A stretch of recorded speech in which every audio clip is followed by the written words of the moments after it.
Here's lesson 7 for module 4. And this time what we're looking at is finding what part of a whole is. And it's kind of easy to think about in some cases and more complicated in others. I'm going to start with A. It looks really simple just to start with, and you can actually kind of even do this in your head a wee bit. So what we're looking at right here is 1/4 of 24. And so if you're going to think, well, okay, I have 24 of something, and I'm going to break it into 4 equal pieces because this right here is how many pieces it's getting broken into. 4 pieces. Think about it. 4 times what gets you 24? 4 times 6 is going to get you 24. But here's what that looks like, because these are going to get a little bit more complicated. Right here, this whole thing, the name of it is 24. 24 makes a whole in this case. We break it into 4 equal pieces. 1, 2, 3 lines makes 4 pieces. And we think about what must each one of these be worth then. And so we know then we're taking 24 and we're dividing it by 4. And here's what it looks like with the fractions. 1/4 times 24 over 1. And so when you say 1 times 24, you get 24.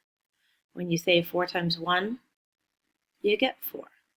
And so remember how we've been looking at the fractions. 24 divided by 4. 24 divided by 4. 4 goes into 24. If it takes 4 to have a whole, how many wholes do you have if you have 24? Well, we know it's 6. What is 24 divided by 4? We know it's 6, because if you look at it backwards, 6 times 4 is 24. So each one of these then is going to be worth 6. So this one right here is telling us how many of those units. Each one of these units is 6. If it said 3/4 of 24, then we would have figured out, well, each one of them must be 6 because that's 1/4 of a 6th. And then if it's saying 3/4, oh, how much does 3 of them add up to? That kind of thing. That's kind of what's next. Let's take a look. Let's find a good one. Here we go. Let's use this one right here. We'll go for H. And when we look at it, we can kind of start with that fraction thing with the standard. 2/5 times 20 over 1 is equal to, and if we know if it was 1/5, it's going to just be 1 times 20. So let's figure out what this part is, and we can kind of work them together. This whole thing is worth 20.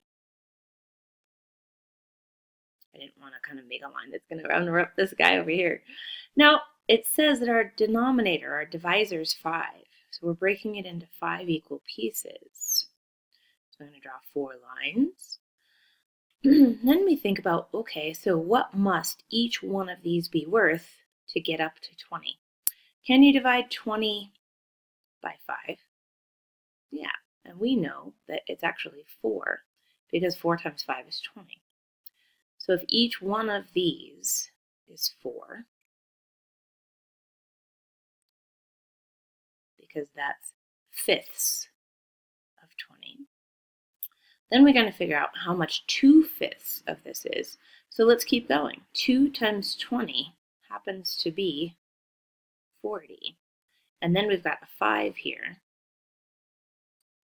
And we know that this is an uncommon denominator, an improper fraction, because it's top heavy.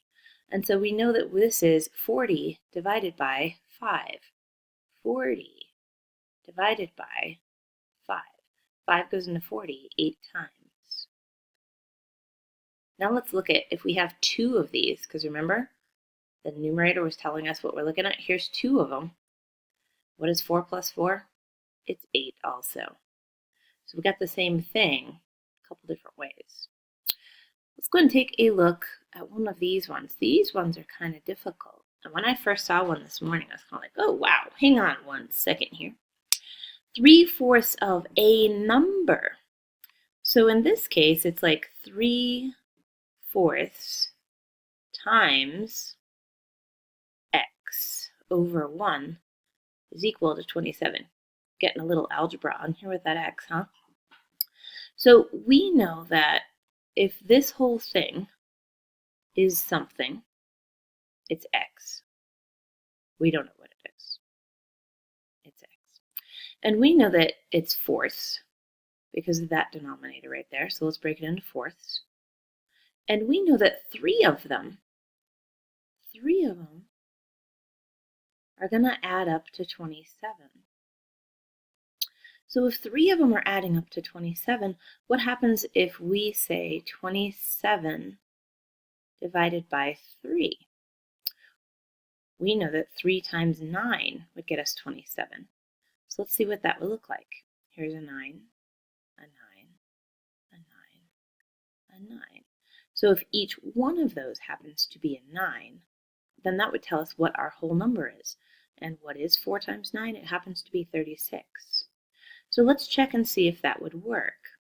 Here's another way to think about it as well, is that we know the opposite of multiplication is division. Here's the division right here. And that was how we got a 9. So now, if we say over here, 3/4, so I'm going to take this whole algebraic thing that we had over here and test it out. And we say times 36 over 1. So I know 3 times 36. Let's go 3 times 6 is 18. You carry your 1. 3 times 3 is 9 plus 1 is 10, 108. And we're going to be saying 4 times 1 is 4. Improper fraction, going to divide. 4 goes into 108. 4 times 2. 2 here. Here's that. Comes down. 4 times what gets you 28? 7. 4 times 7. And nothing left over, so we're done. So 27. So we just checked our work. That came out true. So x must be equal to 36 then, right? So you're just kind of taking what they give you, and you can think about this. Like, here was that 27, that 3/4, 3 out of 4 of something would be 27. So what must that something be? All right, let's take a look here. So skating rink. Skating rink sold 66 tickets. So here's all the tickets they sold. Came to 66. And 2/3 of them are children's tickets. So we're breaking it into thirds according to that fraction, right? Because it's the denominators of 3. 2/3 of them are children's tickets. Children, and the other third of them are adults. What they're asking was what was the total of the adult tickets. So what we're figuring out is what is 1/3 of 66. And remember I talked about this in class recently. The word of means multiply. So we could just kind of say that this is the same thing as 1/3 times 66 over 1. Remember I talked about cross-canceling, where I know that 3 definitely goes into 66. And there's another way of doing it also. You could say 1 times 66 is 66. 3 times 1 is 3. And we read it as a division problem. 66 divided by 3. 3 goes into 6 twice. 2 times 3 is 6. There is no difference. We bring down the other 6. 3 times 2 is 6. And it comes out clear. There's no left over. When we try it this way, 3 goes into itself once. 3 goes into 66. 3 goes into 6, 2. 3 goes into 6, 2. You get the same thing both ways. So what that's doing is telling us what 1/3 of it is. Therefore, there were 22 adult tickets.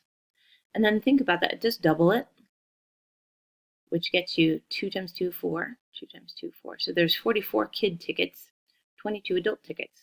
So it's asking us the question, what's the total number of adult tickets? 22 adult tickets were sold. Oh, that's an S. That's not were. That's worse.